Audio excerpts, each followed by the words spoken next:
We just got back from a walk.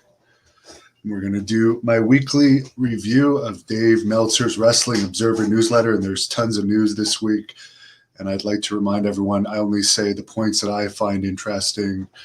There's a lot more information for anyone that wants to subscribe to it. Before I get into it, though, August the 28th at 7 p.m., Great North Wrestling is returning to live events in Kingston, Ontario. And I'm really looking forward to this. More information at thehannibaltv.com.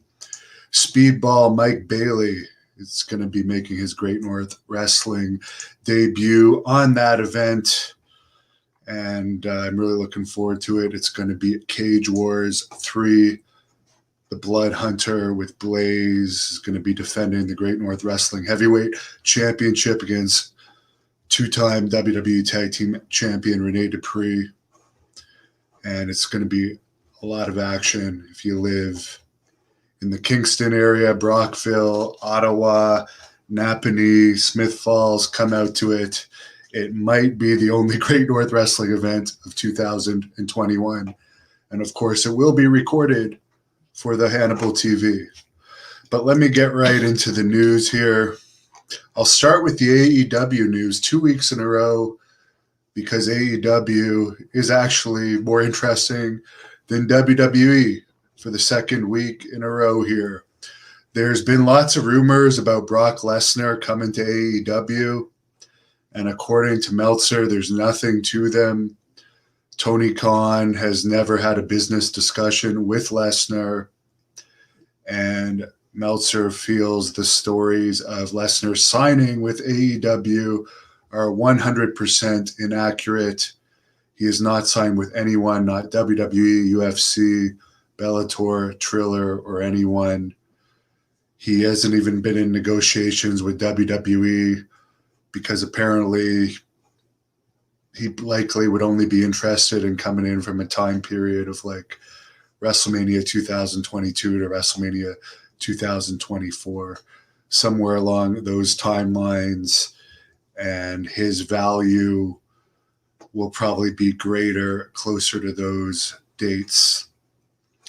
And as I've said before, I believe Brock Lesnar is actually the best guy AEW could sign because he would bring in the fans that aren't AEW fans. Most people know who Brock Lesnar is and would be interested to see him wrestle in AEW if he jumped over there. I know I would. I would like to see that. It would be more interesting to me to see Brock Lesnar in AEW than WWE right now, just because we're so used to seeing him in WWE. But it doesn't look like that's going to happen. Although it does look like CM Punk will be debuting in the next few weeks for AEW, according to Meltzer. Tony Schiavone announced that AEW Rampage is going to be recording from the United Center in Chicago in September, which would be the fourth show in a row in the Chicago market in just over 2 weeks from AEW. And apparently there was CM Punk chants on last week's Dynamite show that AEW, allowed those to happen. So they're obviously not hiding it, not trying to block out the sound with other fake crowd chants or anything like that. And Tony Khan has apparently just recently booked this other show in Chicago in a building that could hold up to 15,000 fans. And this is right after doing All Out, a Dynamite taping, and a Rampage taping in the same market. So to add a fourth date in the same market kind of tells you without confirmation that AEW is bringing in CM Punk and actually expects him to have a good reaction in the Chicago market. I personally, and I've said this before, I don't think CM Punk will be a long-term ratings draw. I don't doubt that he will draw in Chicago because he's known with that market. And I don't doubt that he hasn't wrestled since like 2014. People are going to want to check him out to see him wrestle. But he always had the gimmick of like the tough quasi MMA guy, and he had horrible showings in MMA.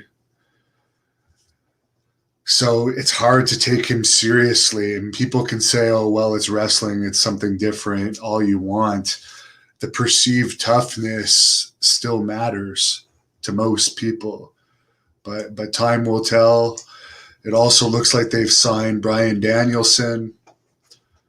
Of course, he'll be a solid performer for their brand. But again, Daniel Bryan and CM Punk are two people that like the AEW fans like those type of people, and they're already watching. Will they draw new people that aren't watching AEW? Will the people like me that are more fans of the Goldbergs and the Brock Lesnars and the Ultimate Warriors and the Road Warriors tune in to see Daniel Bryan and CM Punk? No. Will I watch CM Punk's first thing he does? Probably, yeah. But I'm not a CM Punk fan. He's not going to keep me there. But definitely, I'll definitely tune in to see what both those guys do on the first show. Or I shouldn't say I'll watch the show. I don't have cable, but I'll watch the YouTube stuff. And also for AEW, they had some controversy this week because on this week's episode, they had Chris Jericho against this Nick Cage wrestler, bank robber turned wrestler, which I've said is funny, and I don't condone what Sammy Guevara said last year, but when he used the slang term, I want to rape Sasha Banks or whatever, he was suspended. And yeah, that was a rude thing to say. And that's, for people that don't know, that's what people will say. It's a term nowadays. I've heard it lots. If a guy thinks a girl is hot, he'll tell his friends, oh, I want to rape that girl. He said this on a podcast, which was a big bad move, but he said it before he was signed for AEW and was still punished by AEW. Both Nick Gage and Mike Tyson have been convicted of criminal offenses, and AEW used them with no punishment. So I don't get it. It sends a bit of a weird message. And I don't condone any of that, either that kind of criminal activity or the term rape to describe a hot girl. But anyways, Gage got AEW in some trouble here or AEW got themselves in trouble because Gage used a pizza cutter to mimic slicing of Chris Jericho's hand and forehead. And I guess right after that, they played a Domino's pizza ad. And I guess Domino's wasn't happy about this. And one of their front office people said, quote, "We share the concerns expressed about this incident and the contents of this TV 14 related program and are assessing our advertising presence on it going forward," end quote. And that was Jenny Petco in an article from Front Office Sports. I guess Domino's is a major sponsor of TNT and Warner Media programming. So it's a fairly serious issue that they're mad about this pizza cutter stuff. Eric Bischoff has also expressed his concern about this quote unquote garbage wrestling being used on AEW. Say what you want, they got a 0.45 rating this week for Dynamite. NXT got a 0.12. Raw got a 0.49. SmackDown last week did a 0.55. So it's safe to say that AEW is no longer competing with NXT. They got a 0.45 rating. Raw only did a 0.49 rating. So Raw only did 0.4 points better than AEW. So this is becoming more interesting. And I like to see WWE have some competition, to be honest. And I'm not an AEW fan. I'm not a WWE fan. Not a Ring of Honor fan. Sure as hell aren't an Impact fan. But I would say I'm neutral unless it comes to Great North Wrestling, which is a company I'm involved with. Of course, I'm going to be for Great North Wrestling, but I'm honest about that. Now, in WWE news, they shared their second quarter financials. They took in $265,540,000 and had a $29,201,000 profit for the second quarter. Last year, they took in $223,405,000, but had a $43,789,000 profit. So they took in less revenue the same quarter last year, but made a lot more profit. They're still making a lot of profit. So, and again, this has to do with everything that they do, their TV contracts, their YouTube money, their merchandising revenue, everything.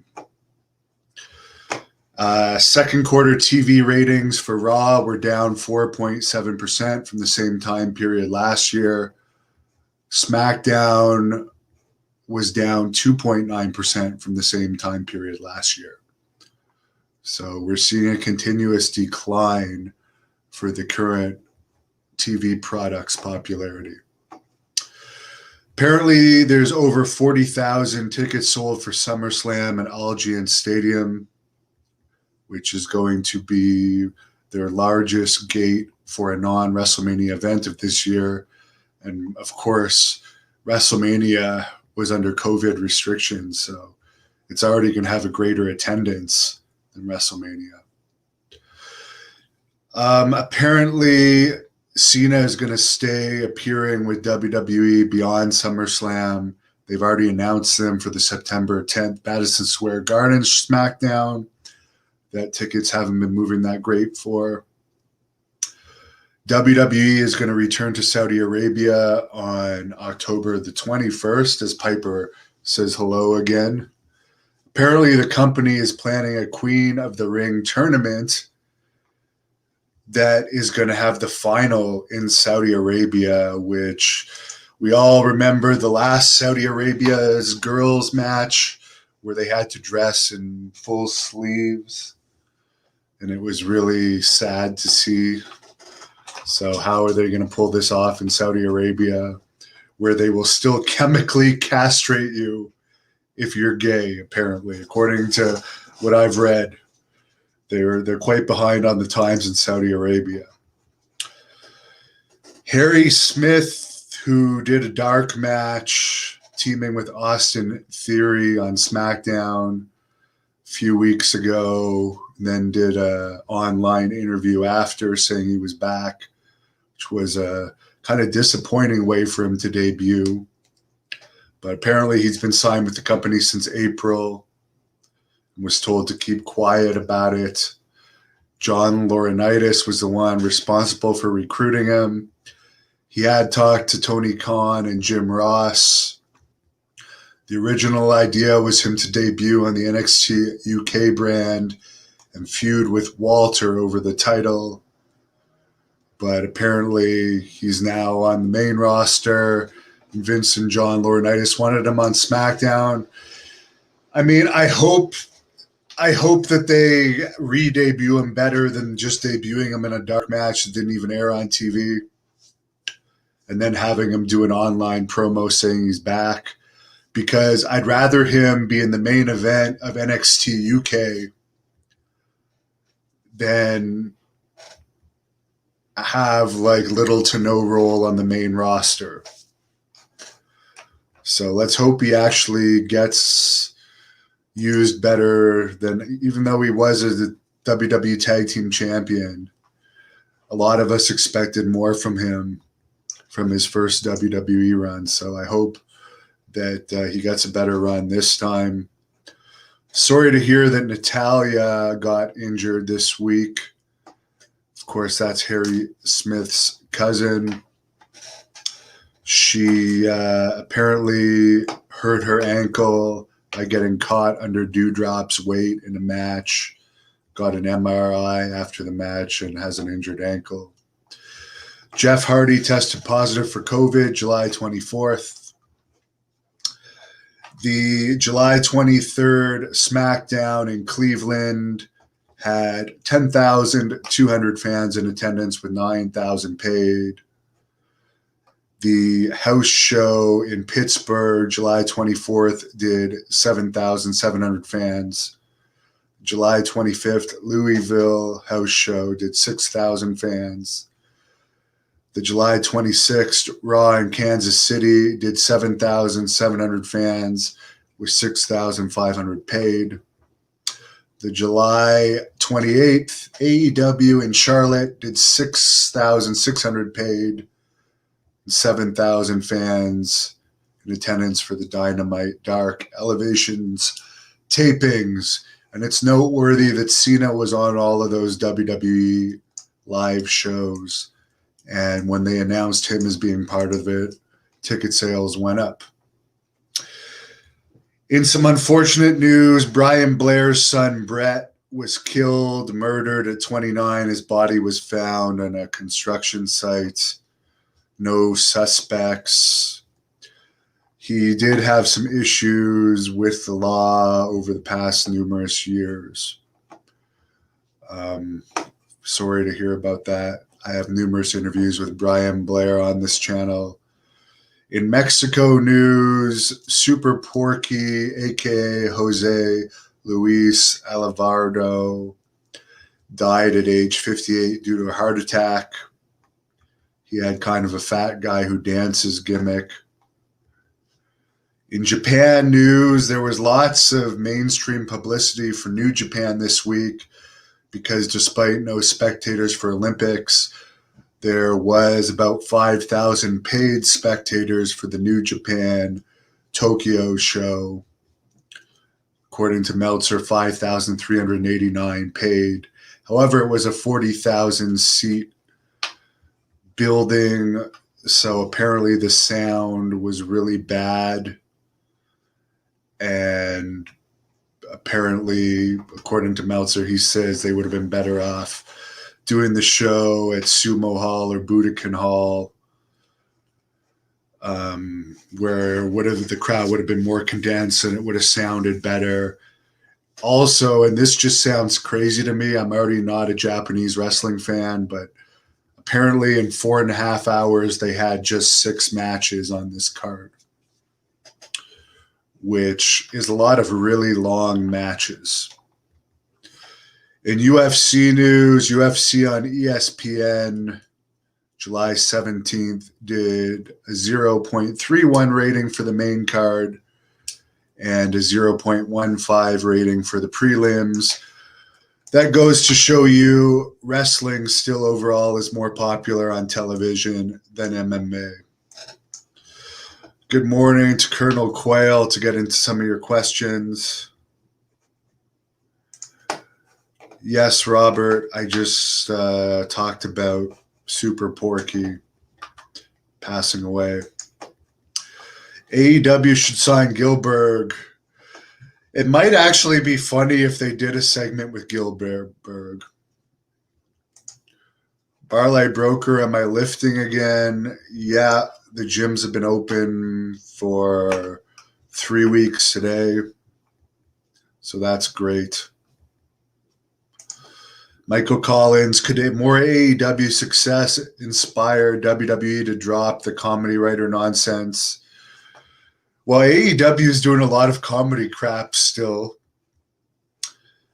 And it depends what you define success by, because AEW is actually in the red. They're not profitable, where WWE had huge profits, as I just discussed for this quarter. Something like 29 million in profits.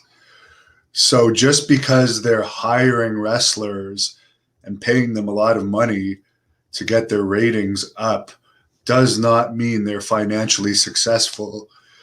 I mean, if my father had 14 billion like Tony Khan's, I could put on a high-rated show too and get some pretty good crowds. But would that make me a profitable company? There's a difference. If you're measuring success by profits, WWE is far more successful. If you're measuring close ratings, but one company is in the red and the other is making $29 million for one quarter in profits, I would rather be in WWE's case. Now, I'm not saying WWE has a better product. I can't watch either of them, to be perfectly honest with you. JJ, I have no interest in doing many more fan conventions to answer the question. I don't like them. I'd rather send representatives to do them for me. I hate being around wrestling. Lacey Von Erich covered WrestleCon for the Hannibal TV this year. As you might remember, we all know a certain someone watched all of her videos very closely. Maybe one day she'll do some more work with the Hannibal TV. Who knows? Good morning to you, Bob. Centennial, yeah, Punk exposed. It really is not good for business how bad a display Punk did in UFC, particularly his second fight where he lost to another 0-1 fighter. We got some spammers on here. Robert. Yes, apparently Darby Allin did hint towards CM Punk. Could AJ Styles end up in AEW? No. AJ Styles, to my recollection, recently signed another long-term agreement with WWE, and I believe he even said that he hoped that that would be his final contract in wrestling. WWE has taken good care of AJ Styles. Luke does not like Nick Gage. A lot of people don't like him. Vic is not a fan of death matches. I am not a fan of death matches either. And some people will say, well, Hannibal, you're a hardcore wrestler. I'm a realistic wrestler. I'm a strong style wrestler. I've been busted open the hard way many, many times. And I have had quote-unquote hardcore matches. Yes, I've even been involved in light tube stuff, which I regret. Which I deeply regret. I actually bashed Jinder Mahal. And I guarantee you the one and only thing he ever did with light tubes. And I've been involved with glass stuff, and I don't condone it. It's not worth it. But as far as a rough style, I don't believe in the glass and the light tubes anymore. And I only did that here and there. But there's a difference between cookie cutters, box cutters, and all that crap, and tables and chairs and ring bells and stuff that's around the ring. When you're getting into panes of glass and fire and all this stuff, it's just, I agree that it's garbage wrestling. I fully agree. And it's not real. Jake the Snake even said it. Light tubes, let's face the fact, it doesn't even hurt to get busted by light tubes. It causes a bunch of small cuts, but it's fairly painless. But yeah, what I don't like about that is I understand in AEW they're going to do it by the book and they're going to be paid well and there's going to be testing. But on the independent scene, way, way, way more often than not, there is no testing because independent companies just can't afford it. And people aren't paid well on the indies because the indies don't make money. So I don't condone like wrestlers for $20 or free or $50 doing light tube or fire stuff because they've seen it on TV or barbed wire stuff, because while those AEW guys are getting paid a lot and there's people making sure that those stunts are being done as safe as possible. It's not like that on the indies. So I don't think it sets a good example for independent wrestling. That's just my thoughts on it. Someone says wrestling on glass is dumb. I agree. Jabba can't get into AEW. Kung Fu remembers when once upon a time a 2.0 was horrible.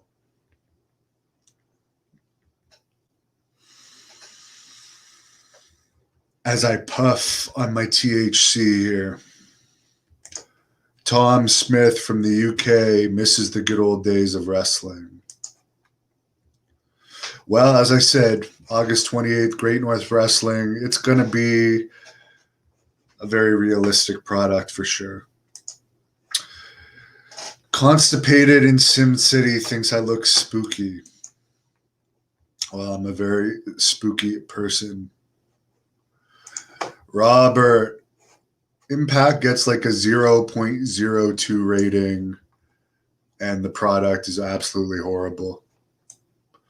By the way, PCW Ultra is a product that I do like, and they've made a bunch of announcements this week regarding their October 22nd event in LA. Ron Simmons is going to be there.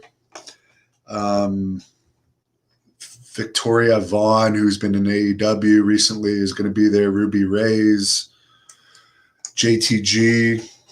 Tons more announcements coming for that PCW Ultra event in LA, which, by the way, all the matches from that are going to air on the Hannibal TV. What was the largest papered event? Probably the Collision in Korea shows, which people were forced to go to, which were the highest attended wrestling events ever. The other thing that's hurting independent wrestling a lot is the papering of events. A lot of the TV companies are heavily papering events, so how are independent people supposed to charge? I saw one guy who I'd never even heard of post on Twitter recently, which, by the way, we're at the Hannibal TV on Twitter. An independent guy, again, I've never even heard of, but somebody retweeted it, who I guess I follow. I have no idea. But they wrote, for independent promoters that want you to wrestle 2 times on a show, you better be prepared to pay me double. I mean, in grappling or MMA, you fight amateur for free. Sometimes you actually have to pay to do it, more often than not. And then, I'll be honest with you, most independent promoters do not make money. And wrestlers should be happy, and Al Snow would agree with me on this, should be happy just to be getting experience. And if they want to give you 2 matches on a show, if you're not known like this guy who I'd never even heard of, you should be happy that you're getting 2 chances to get over with the crowd. That's my opinion on it. I mean, when I wrestled for Stampede Wrestling, the most I ever made was $75. I was paid in change sometimes, and I set up and tore down the ring. I mean, for independent wrestlers, you should be trying to learn your craft as much as possible and not worry so much about pay, because I guarantee you, ticket printing, poster design, DJ fees, ring fees, insurance, ring rental, or hiring people to set up your ring, advertising, paying the whole card and travel. There's very few promoters making a lot of money on the independent scene. A couple more questions. Why is Hannibal not in AEW? I'm retired. I've been retired since 2018. I like being my own boss. I like doing this. Although I can't say I've enjoyed many of my interviews lately. I do like editing videos. I like doing my own thing. And some idiot troll, and I hate to even bring up trolls, was like, oh, Hannibal should get a real job. YouTube is easy. It's not easy. I work almost every waking hour. And the hours that I'm not working, editing or producing content, I'm training just to stay in shape because I'm a healthy person. So I work 24 hours a day. People might think YouTube is easy. It's not. And yes, by the way, at this point in July, the month is not over. There's still, I think, 2 days left in July. I have almost 2 million more hits than Ring of Honor this month. And a look at how big a company that is and how well company that is. And some people say, well, Hannibal, you work really hard. That's not an excuse. For a big company like Ring of Honor that has people on 6-figure payrolls to be getting their ass kicked by Hannibal TV. Charles Hollowell says someone will be misused. I don't know if you're talking about Daniel Bryan or what, but back to Daniel Bryan and CM Punk, there's rumors that they would have part creative control if they go to AEW. They already have Jericho with creative control, Moxley with creative control. I understand MJF has some creative input. Tony Khan is a booker. All the executives are bookers. Jim Ross at one point had some creative input. There's a lot of creative people with control in AEW, and kind of reminds me of WCW in that way. A lot of people with creative control in their contracts. And it didn't turn out so well for WCW. Do I have a podcast? This is my podcast, my daily news update. So subscribe to the Hannibal TV for all the wrestling news and my interviews. It's all on here. Have a great weekend. Have a great night or morning, whatever it is for you. Thank you for watching the Hannibal TV. Please like this video if you enjoyed it and click the subscribe button to not miss any of our latest shoot interviews, match videos, or news updates.